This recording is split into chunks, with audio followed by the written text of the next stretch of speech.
Welcome to Can't Talk Pedals. My name is Jordan Clayton. I'm joined again by Andy Britton. How's it going? And today we are here to talk to you about FAR version 2. So we've done Tall and Deep, and FAR is the third installment. You can see it right here, as well as version 1 right here. And you had FAR as well? Yep. Okay. Well, no. I didn't have... I do now. But, no, Okay. I didn't have version 1.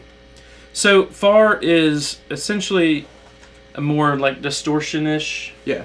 fuzz. Still on the light side. We don't hit like heavy until we hit deep, Right. but it's got distortion characteristics to it to me. Yeah. They're quite a bit more sustained than deep or tall. Correct. The breakup is it's slightly different, I feel like, than tall or, I think you're or right. deep. So you have volume, you have lows, gain, tone. Lows really has a lot to add in terms of making it more fuzz-like. Right. If you pull the lows back, it really like shines as a distortion. So you add in the lows and Yeah, the hair... Like, the way that I've kind of phrased it to myself is, like, the hair comes from the lows. yes, Right? it's not a rat, not even remotely similar to a rat. It's quite a bit simpler than a rat. Sure. But they tell you that like a rat can get like fuzz tones. Yeah. And that's only if you like cut it back and like bring out the lows. Right. So kind of the same thing goes for this. I would not classify it as a fuzz without that lows control. So that's helpful. Something to think about. I think that's about all there is to say. Everything was there internally on the last version. It's just on the outside now, so you can all enjoy it. With the circuit changes, there really wasn't much. The switches are now silent. Yeah. Most of the time the switching was silent, but sometimes you'd have like a crack. Never as loud as like a stiff like 3PDT, like your standard. I probably don't even own any anymore. There's one over there. But There's one over there. So, you like pop any like heavy gain device on, you hit it on, you get like that loud pop. And that's probably the best difference with version 2. Yeah. There's nothing. That's So this very is nice. maxed out and there's nothing there. And that took quite a bit of work, actually. For me. Someone else may have done it pretty easily. Sure. So, yeah, we'll run through some sounds today. I'm running through the 68 Custom Pro Reverb, and Andy is running through a 65 reissue Princeton. Pretty similar. The Princeton's going to break up a little sooner, and you're running humbuckers, but pretty similar setups regardless. I'm running a Big Sky for actually that.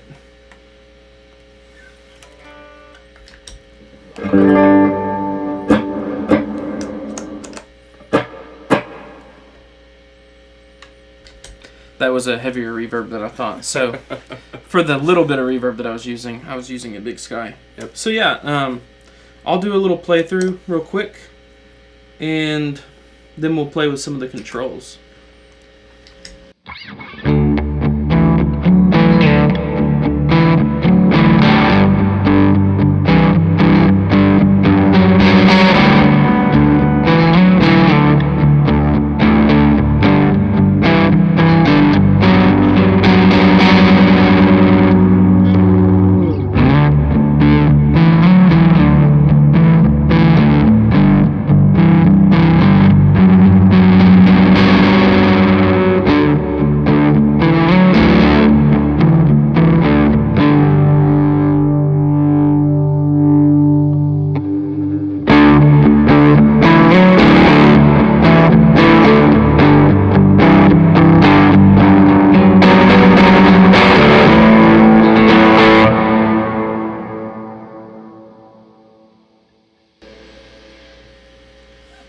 I'm going to roll the lows back a little bit and kind of get a feel for that. Okay.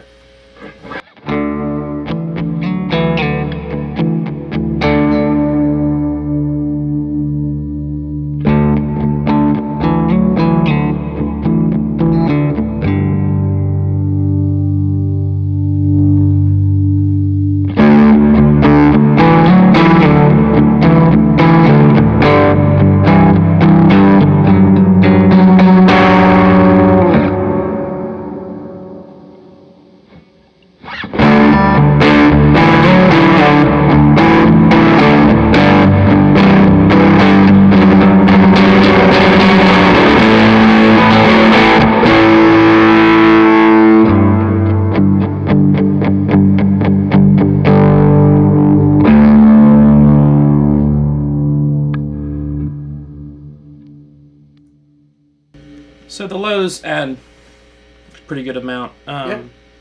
We can run through the gain a little bit in tone. So lows brings in like a lot of low end, and it does actually add like it ups the impedance a little bit. So you're hitting the front end a little harder. It's not really adding gain. So the gain control obviously adds gain, and tone. It's great because with the lows, like I said, you're upping the impedance. Right. So you're kind of getting like a hotter signal going through with the more lows that you get. Yep. And tone, I actually set it pretty like high frequency heavy. So I pretty much max out all the controls on this one. Right. Minus maybe the volume. But when I roll up the lows, I definitely roll up the tone control just in order to kind of level it out. Yep. This maybe not how everyone plays it, but as we've already discussed, I want less thick. I kind of want like a smoother. Sure. So if you roll the tone back, you still get like more fuzz. So, like a lot of times the fuzz is like a lot of low end. Right. To me. So yeah, we'll right now what you just heard was everything pretty much in the extremes. So I'll run back the gain a little bit and maybe pull the tone back a little bit. On this one, I'm just gonna like slowly pull up the gain.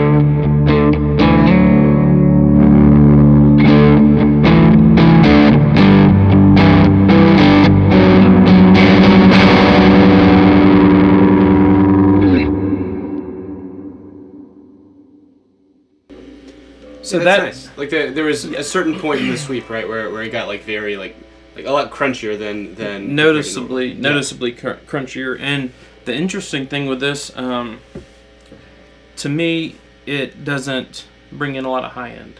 Yeah, I feel like a lot of times gain kind of gets. I guess that's not true. It does get muddy a lot of times, but sure. I feel like it adds like clean gain, if that's a thing. Yeah, it's not like screechy gain. Yeah, like it doesn't change the character a lot. It just obviously it's less affected by the lows or the tone control. Mm-hmm. Like the more it goes up, but it's pretty. Just adds a gain. Yeah. So your main like things to change depending on what you would want, like your level of gain. I feel like almost the tone controls do more than the gain control does. Interesting. Okay. In a way, so I'll keep everything where it is and run the tone up this time. Cool.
So that almost acts like you have 3 gain controls. Yeah. Here. That's how I feel. That's cool.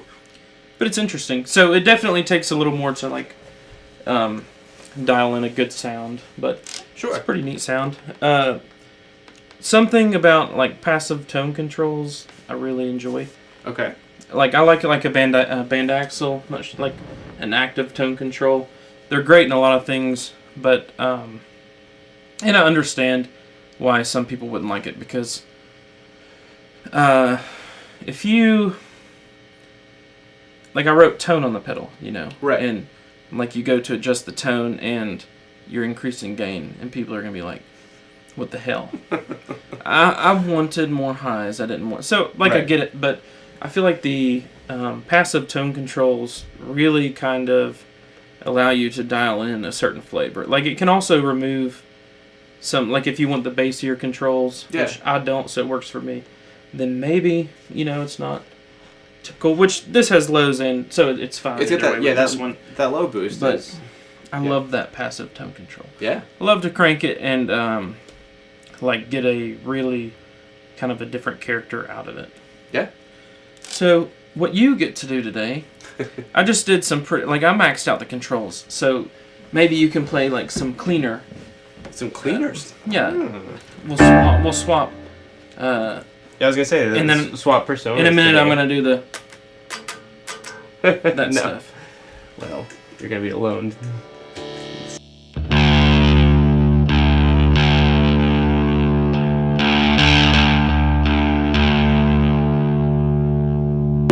I'll try to start with everything sort of at noon, but drop the gain.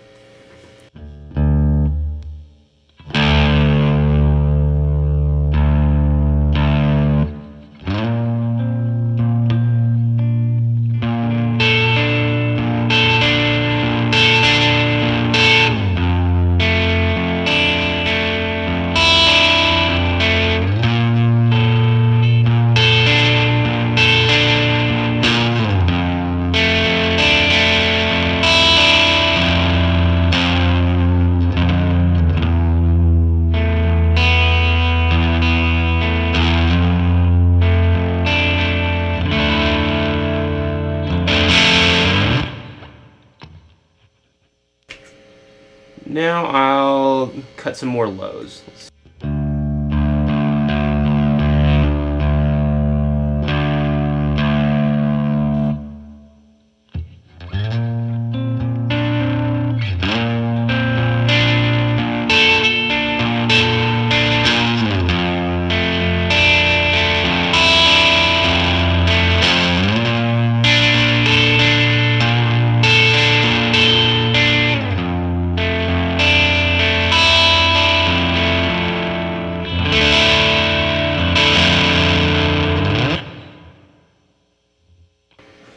So still not quite clean.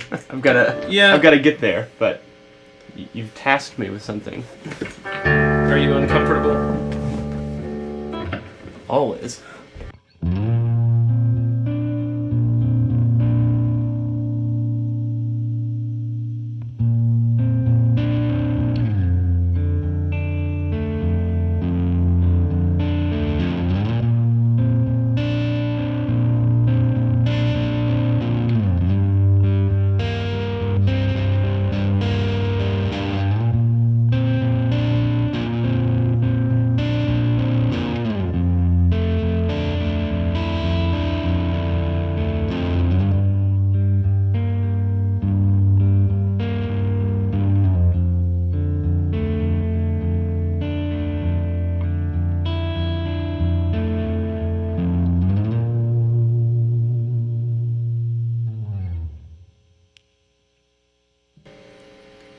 So yeah, much tamer than I would want to run it, but it still sounds cool. It's still got like that little bit of grit when you just barely run anything. Like it still gives you a little bit of boost from what your normal clean signal would be. Yeah. But it's still very restrained in a nice way.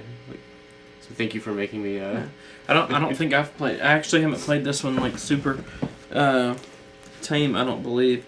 So what I did notice is you never go to a bridge pickup. Never. I noticed that on the last one. Never. Like, I play a lot of bridge pickups at home, but you run your amps a little more on the high end than I do, so I'm scared to do it, which says a lot about my own psychology. Treble is on 7 usually. Is that pretty high? For me, yeah. Well, I don't know. It depends on the amp. I think it depends on the amp. These so you're actually I've had that guitar since 2016. Okay. You're the first person to play that neck pickup. Really? No, I mean I'm sure I've done it, but pretty much. Yeah. No, I'm gonna go home thinking that. That's fine. Pretty much. So, you have humbuckers. I Yep. actually have a humbucker here that I never use. I want to try the clean settings now. So did you roll lows? I haven't even played that much with that. So on version 1 it was on the inside. Yeah. And I set them, when I prototyped it, I set them up how I liked it. And I don't think I ever cracked another one open. Oh yeah. I don't think I did. I liked it.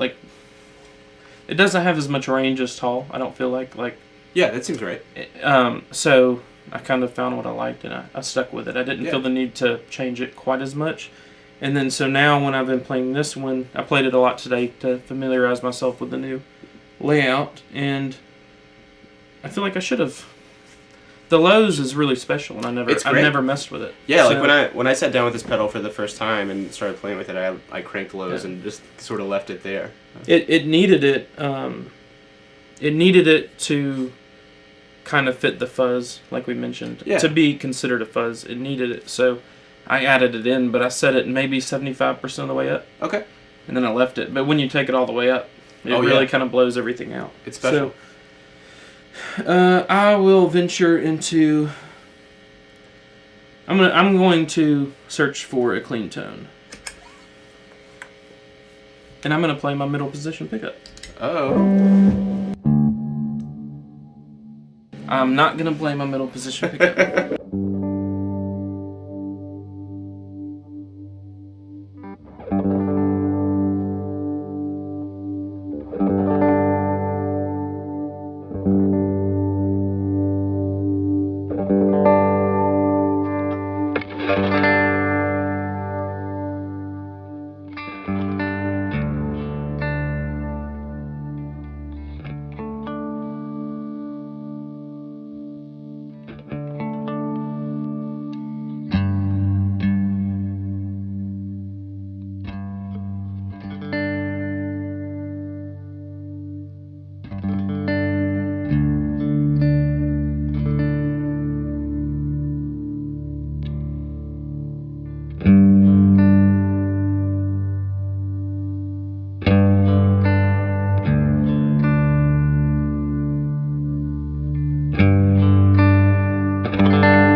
So I have not done that myself, actually. Yeah.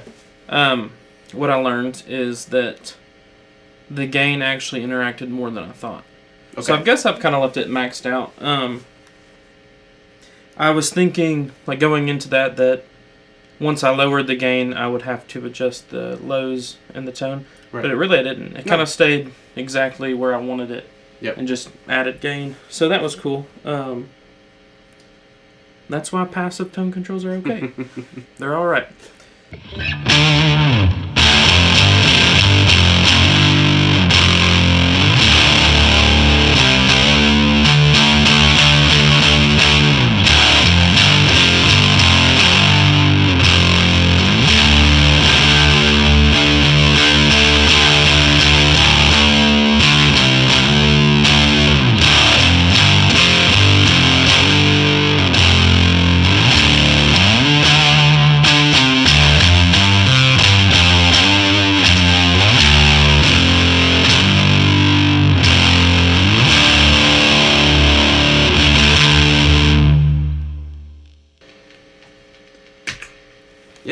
It's mean.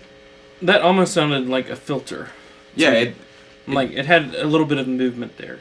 right. I mean, it's just one of those things. Yeah, with that low control cranked, it just sounds like something's pushing, right? And that's what I love fuzz pedals, or that's why I love fuzz pedals, because you can get that sound. But it doesn't. But again, like just like the two pedals we've already demoed, like there's still a great deal of clarity there, even though something's getting pushed so hard that it sounds like, I don't know, like a Yeah. sag. I don't know if sag's the word or not. But that's the word I reach for. Yeah, it had. Are you just dimed out on everything? Just on the low. Pretty much. Dimed on the low, gains at like 80. Tone is like 60. Let me try that.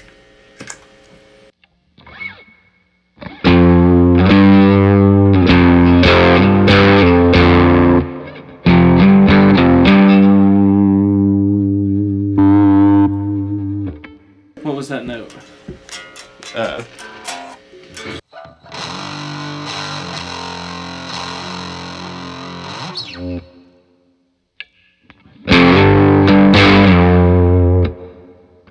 What? Oh, is it humbucker? Is that it? Okay, this is humbucker in the middle position.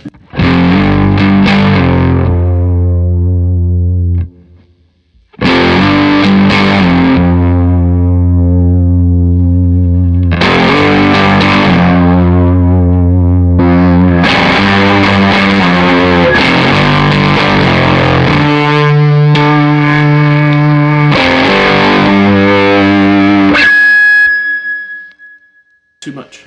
Hell yeah, dude. So, when you play my amps, is it ear piercing? Or when you hear me play, No. are these good tones, or is it like No, when turn you the play, bridge pickup, when swap it? when you play it, it's great. When I play it, I feel like I'm like You can change my amps. afraid. Yeah, but I don't want to. I know where they all are. I know, but I've had the same settings since I was 16. I need to get better at. Never changed them. Yeah. Yeah. I need to get better at just playing amps So, with some treble. like any Fender amp, I'll go do the same. Minus Sure. the twin. The twin, Yeah. I have, you can't see it. Beautiful example of a twin. It's too much. It has no life without the bright switch Right. up. And with the bright switch up, it's just, for one, it's too loud, but Yeah. it's just, Oh, it's so loud. so other than that, everything else I set at the exact, so you can change it and like, there's something wired in my brain and I'll have it in the exact same. These amps are like set up the exact same if you notice. Yeah. Like they sound the same. Well, it's weird because Volumes are about the same. one is hitting me like straight in the face and one is pointed the other way, so they sound like from my vantage point, they sound different. I know they're not set They different. don't sound different. They sound they're set the same. They sound the same. That's No, they are though. Like I feel like those two. We don't have to talk about amps long, but those are like almost the same level of loudness. So it's 40 watts, 68 Custom Pro. I think it's 40 watts, and the Princeton's like 12 watts or 50. I think it's 12. Yeah. And they're almost like the same volume, but they set up really similarly. I guess they're not set the same because it has a middle control, but I feel like I get about the same sound, so you can mess with them and I'll put it back, or I'll sell it on Reverb if I can never get it back. Basically normal. to me. Yeah. Please don't put it on Reverb. No, I got that one for free. That was a gift from my dad. Well, you can't sell that one though. No. Shout out to Jody. I'm pretty sure he bought it because he found a really good deal on it because it's orange. It's ugly. Like I like it. I think it's no, cool. I like it too, but it's not appealing. I like it because it's so ugly. Fair And enough. I'm pretty sure, and now I love it. First of all, I love Right. it. But I'm pretty sure he found such a good deal on it, he couldn't pass it up, and then like couldn't deal. Like he couldn't enjoy it because it was so ugly to him. And Right. my dad has been playing since Icemans were big. Yeah.